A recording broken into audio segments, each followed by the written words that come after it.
بسم اللہ الرحمن الرحیم۔ السلام علیکم۔ قدرت اللہ صاحب کہتے ہیں کہ برصغیر آگرہ کے محمد صدیق نامی ایک چھوٹے سے کسان نے ایک ہندو کسان امر چند سے کچھ زرعی زمین خریدی۔ امر چند وراثتی طور پر ایک امیر ہندو تھا۔ یہ ایک بڑا زمیندار بھی تھا۔ اس کے علاوہ جانوروں کی خرید و فروخت بھی کرتا تھا۔ گندم، کپاس، دھان وغیرہ کی فصلوں کی تجارت بھی کرتا تھا۔ یہ نہ صرف آگرہ بلکہ پورے برصغیر کے مختلف شہروں میں تجارت کرتا اور تاجر طبقہ اس کے نام سے اچھی طرح واقف تھے۔ امر چند پچھلے 2-3 نسلوں سے تجارت کرنے والے خاندان سے تعلق رکھتا تھا۔ اس کا والد، دادا اور پردادا اپنے وقت کے تگڑے کسان اور بہت بڑے تاجر تھے۔ جدی پشتی زمیندار اور تاجر ہونے کی وجہ سے ان کا خاندان پورے برصغیر میں تجارت کے لحاظ سے جانا جاتا تھا۔ اس ہندو تاجر کا نام امر چند تھا۔ یہ انتہائی شاطر دماغ تاجر تھا۔ اس نے اپنی زندگی میں کبھی کوئی گھاٹے کا سودا نہیں کیا تھا، اور نہ ہی یہ کوئی چھوٹا موٹا تاجر تھا، اور نہ ہی یہ چھوٹے موٹے سودے کرتا تھا۔ یہ بڑے بڑے باغات خریدتا، زمینیں خریدتا، گھوڑوں کے استبل بیچتا، خریدتا، حتیٰ کہ تلواروں اور دیگر لوہے کے ہتھیاروں کا یہ بہت بڑا سوداگر بھی تھا۔ اگر اسے معلوم ہو جاتا تھا کہ کوئی دوسرا تاجر یا کوئی ایسا آدمی جس کے پاس کوئی قیمتی چیز ہے اور وہ اسے بیچنا چاہتا ہے یا اسے رقم کی ضرورت ہے، تو یہ اپنے آدمی بھیج دیتا کہ اگر تم یہ چیز مجھے بیچو تو میں دوسرے تاجروں کی نسبت تمہیں زیادہ رقم دوں گا، اور پھر ایسا ہی ہوتا۔ یہ ایسا دور اندیش اور شاطر تاجر تھا کہ سودا کرنے سے پہلے ہی اس کے منافع اور نقصان کے بارے میں جانچ کر لیتا تھا۔ برصغیر کے شہر آگرہ میں ایک قدیم گاؤں جس کا نام تلا ناگا تھا۔ یہ گاؤں قدیم ہونے کے ساتھ ساتھ بہت بڑا گاؤں تھا۔ اگر اس گاؤں کے جیسے 2 قبائل اکٹھے کیے جائیں تو برصغیر کے بڑے شہر دلی کی مانند بن سکتے تھے۔ اس گاؤں میں ایک سکھ بنار سنگھ کی معمولی سی زمین تھی، لیکن اس میں ایک کنواں بھی تھا جو کہ اس کی زرعی زمین سے زیادہ قیمتی تھا، جو کہ اسے وراثت میں ملا تھا، اور اس کنویں کا پانی بہت ہی میٹھا تھا۔ اس کنویں سے ہر مذہب کے لوگ فائدہ حاصل کرتے تھے، یعنی مسلمان، سکھ، ہندو وغیرہ جتنے بھی لوگ یہاں آباد تھے وہ اس کنواں سے پانی پیتے، گھر لے جاتے، اور اپنی مرضی سے کبھی کبھار کوئی اس سکھ کو پیسے یا کوئی گندم وغیرہ دے دیتا کہ یہ اس سکھ کی ملکیت ہے، اور اس نے کبھی کسی کو منع نہیں کیا۔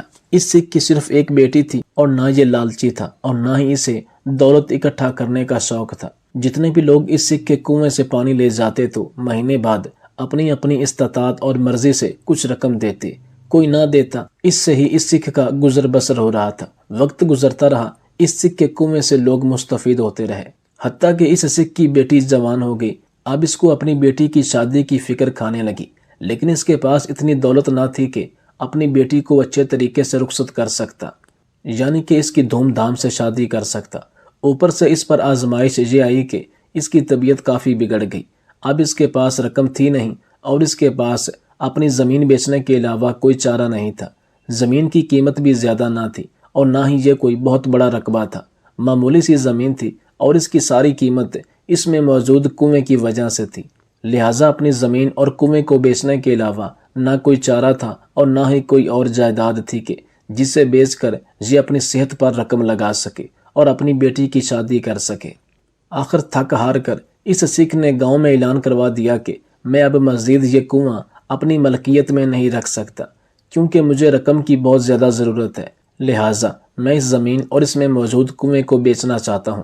کنواں کافی بڑا اور پرانا تھا، لیکن اس کے ارد گرد معمولی سی زمین تھی جس کی قیمت صرف اس کنویں پر انحصار کرتی تھی، جبکہ زمین کی اپنی قیمت نہ ہونے کے برابر تھی۔ جب یہ خبر ہندو تاجر امر چند کو لگی تو اس نے اس سکھ سے یہ کنواں منہ مانگی رقم کے عوض خرید لیا۔ سودا ہو گیا۔ اب اس سکھ کی جگہ یہ ہندو تاجر امر چند اس کنویں کا مالک بن گیا۔ امر چند دولت کا بڑا رسیا تھا۔ یہ شاید اسے گھٹی میں ملا تھا کہ دولت ہی بھگوان ہے، اس کے آگے سب راکھ ہے۔ یہ لالچی بھی تھا، ذہین و فطین بھی تھا، کہیں سے بھی 4 پیسے کمانے کا موقع گواتا نہیں تھا۔ امر چند کے علاوہ ہر شخص جانتا تھا کہ جو رقم امر چند نے اس سکھ کو دی ہے وہ صرف کنویں کی ہے، جبکہ زمین کی کوئی قیمت نہیں۔ اور سب سے بڑی بات یہ تھی کہ جتنے پیسے اس سکھ نے مانگے، اس ہندو تاجر امر چند نے بغیر کوئی بحث مباحثہ کیے منہ مانگی رقم ادا کر دی۔ لیکن یہ کوئی نہیں جانتا تھا کہ اس ہندو تاجر کے دماغ میں کیا چل رہا ہے۔ اگلے دن جب لوگ اس کنواں سے پانی لینے آئے تو ہندو تاجر امر چند نے پانی بھرنے والوں سے 5 پیسہ رقم کا تقاضا کر دیا۔ لوگ بہت پریشان ہو گئے کہ جتنی رقم یہ ہندو مانگ رہا ہے اس رقم سے تو ہمارا ایک دن کا راشن آ جاتا ہے، اور اگر یہی رقم ہم نے ہندو کو صرف پانی کے عوض دے دی تو ہمارے بچے کھائیں پیئیں گے کیا؟ ہم تو بھوک سے مر جائیں گے۔ ہندو کوئی معمولی تاجر نہیں تھا، ایک تو وہ بہت زیادہ پڑھا لکھا تھا، اور دوسرا ایک دولت کمانے والی مشین کی مانند اس کا دماغ چلتا تھا۔ اس کی سوچ تھی کہ ایک ہی چیز سے جتنا فائدہ اٹھایا جا سکتا ہو اس سے اٹھانا چاہیے۔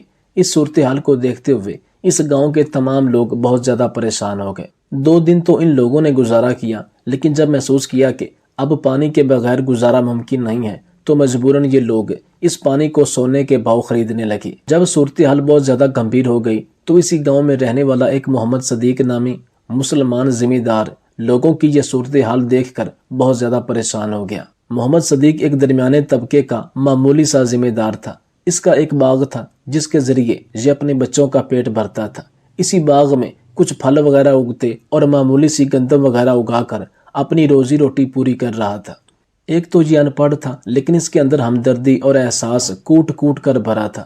جب صدیق نے دیکھا کہ یہاں کے مقامی افراد، جن میں بہت بڑی تعداد مسلمانوں کی تھی، سکھ اور ہندو بھی رہتے تھے، یہ سب لوگ پانی کے ایک ایک قطرہ، ایک ایک بوند کو ترس گئے ہیں، تو ایک دن یہ ہندو تاجر امر چاند کے پاس آگرہ گیا اور اسے کہا کہ تم مجھ سے ایک سودا کر لو۔ میرے پاس ایک بہت بڑا باغ ہے جو مجھے وراثت میں ملا تھا، اور تم جانتے ہو کہ اس باغ کی کتنی مشہوری ہے۔ میں اسے کبھی بھی نہ بیچتا اگر مجھے مجبوری نہ ہوتی، اور مجبوری یہ ہے کہ میں انہیں لوگوں کو بھی لکھتا ہوا نہیں دیکھ سکتا۔ امر چاند نے کہا، تم انہیں ایسی حالت میں کیوں نہیں دیکھ سکتے؟ تم اپنا نقصان کیوں کرنا چاہتے ہو؟ صدیق نے کہا کہ میں مسلمان ہوں اور اللہ تعالیٰ نے مجھے ایک نعمت دی ہے۔ اگر میرے پاس یہ باغ نہ ہوتا تو میں بھی ان لوگوں کی طرح پانی کی ایک ایک بوند کو ترس جاتا۔ ویسے بھی میں نے کون سا یہاں پر عمر بھر عیش و عشرت سے گزارنی ہے؟ اللہ نے مجھے ایک نعمت دی ہے، لہٰذا قیامت والے دن اللہ مجھ سے سوال کرے گا کہ میں نے تجھے ایک باغ دیا تھا، تو نے اس باغ کو بیچ کر اس کا سودا کر کے غریب لوگوں کی فلاح پر کیوں نہیں خرچ کیا؟ میرا ضمیر مجھے ملامت کر رہا ہے، اس لیے میں اللہ کی اس دی ہوئی نعمت کا سودا کر کے اللہ سے رحمت کا طلبگار ہوں، لہٰذا تم وہ باغ خرید لو اور اس کے بدلے تم مجھے یہ پانی کا کنواں دے دو۔ ہندو تاجر ایک ذہین اور دور اندیش تاجر تھا۔ اس نے 2 دنوں کا وقت مانگا، پھر مسلمان ذمہ دار محمد صدیق کے باغ پر گیا، خود دیکھا، دیگر اپنے ہندو تاجر دوستوں کو دکھایا اور فیصلہ کیا کہ کنواں بیچ کر باغ خریدنا بہت ہی نفع کا سودا ہے۔ اگلے دن ہندو تاجر امر چند نے مسلمان ذمہ دار صدیق کو بلوایا اور اسی گاؤں میں گاؤں والوں کے سامنے ہی سودا طے ہو گیا۔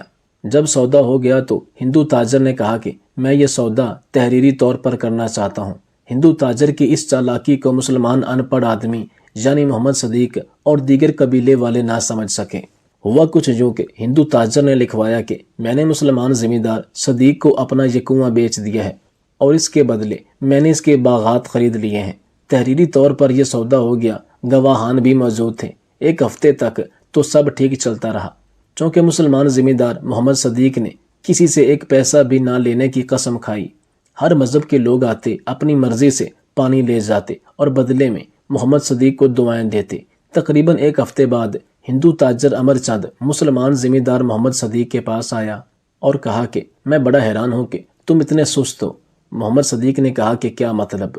اس نے کہا میں نے تو سمجھا تھا کہ تم نے سارا پانی بیچ دیا ہوگا۔ صدیق نے کہا کہ میں تمہاری بات کا مطلب نہیں سمجھا۔ تو ہندو تاجر نے کہا کہ میں نے آپ کو یہ کنواں بیچا ہے جس کے عوض میں نے آپ کے باغات لیے ہیں۔ میں نے آپ کو اس کنویں کا پانی نہیں بیچا، لہٰذا یہ کنواں آپ کا ہے اور پانی میرا ہے۔ اس لیے آج کے بعد جتنے بھی لوگ اس کنواں سے پانی بھرنے آئیں گے وہ ایک معقول رقم مجھے دیں گے۔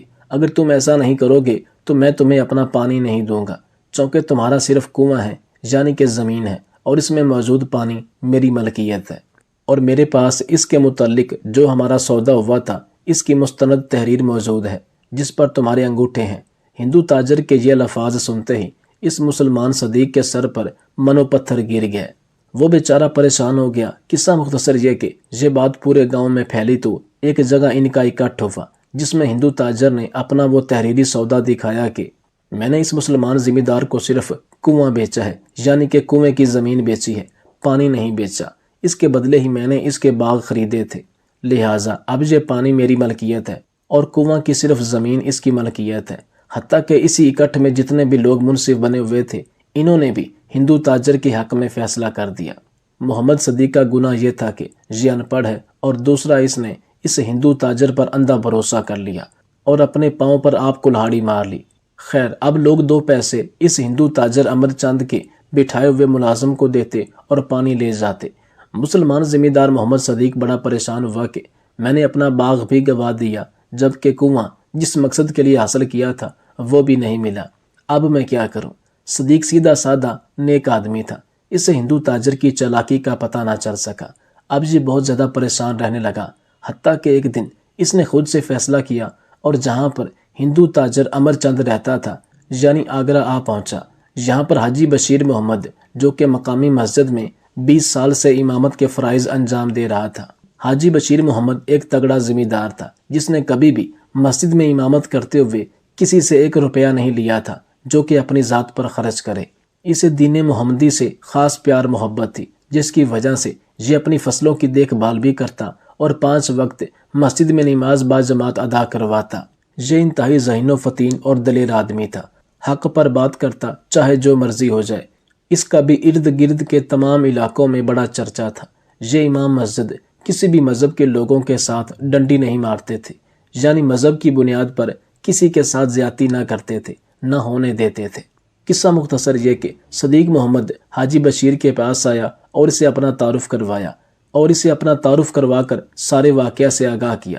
کچھ دیر کے لیے تو حاجی محمد بشیر بھی پریشان ہو گیا۔ محمد صدیق نے کہا کہ آپ بھی جانتے ہیں کہ ہر گھر میں پانی کا استعمال کس قدر زیادہ ہوتا ہے، یہ انسانی زندگی کی بقا کا مسئلہ ہے، اور ہندو تاجر امر چند نے بے ایمانی کرتے ہوئے مجھ سے میرا باغ بھی چھین لیا اور اب یہ کنواں بھی چھین لیا ہے، جبکہ ہندو تاجر نے انتہائی گھٹیا چال چلتے ہوئے تحریر میں لکھا ہے کہ میں نے صرف کنواں بیچا ہے، یعنی صرف زمین بیچی ہے۔ حاجی بشیر نے کچھ دیر سوچ بچار کے بعد مسلمان ذمہ دار محمد صدیق کو اپنے ساتھ لیا اور اس گاؤں میں آ پہنچے۔ دوبارہ پھر سے ایک بہت بڑا اکٹھ کیا گیا جس میں ہندو تاجر امر چند اور اس کے معاونین کو بلایا گیا۔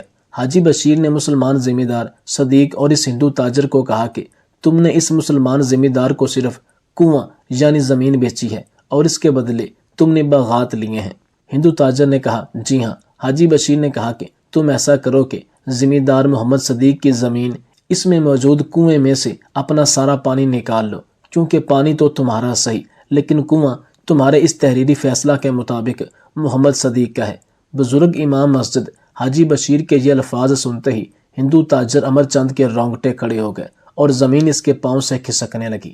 سوچ بچار کے بعد ہندو تاجر بڑا شرمندہ ہوا۔ اب اسے اپنی بے ایمانی اور مکاری پر ڈوب مرنے کے لیے چلو بھر پانی بھی میسر نہیں تھا۔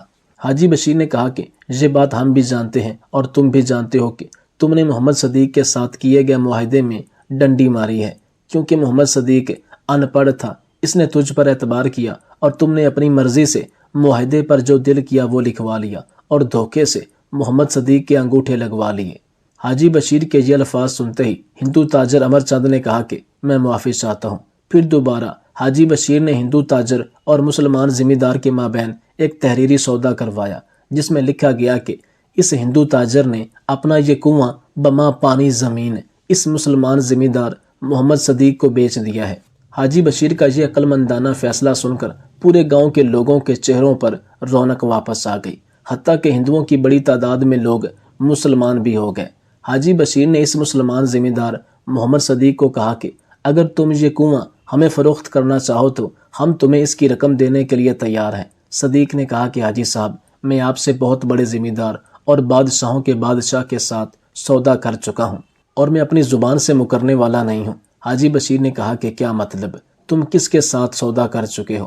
تو محمد صدیق نے کہا کہ میں نے یہ کنواں اللہ کے نام پر وقف کر دیا ہے، اللہ مجھے اس کے بدلے دنیا و آخرت میں بڑے انعامات سے نوازے گا۔ حاجی بشیر نے کہا کہ تمہاری اس دریا دلی اور اس عظیم نیکی کو دیکھ کر اللہ تمہارے دنیا و آخرت دونوں کو سنوار دے گا۔ پھر کہا کہ یہ ہندو تاجر بہت ہی شاطر اور چالاک ہے، یہ ہر جگہ سے دنیاوی منافع حاصل کرنا چاہتا ہے، کیونکہ ان لوگوں کے لیے دنیا ہی سب کچھ ہے، جبکہ مسلمان آخرت کو پہلے رکھتا ہے۔ اس بے ایمانی کی وجہ سے اور ہزاروں لوگوں کی بد دعاؤں کی وجہ سے 2 ماہ بعد ہندو تاجر امر چند آسمان سے نیچے زمین پر گر گیا۔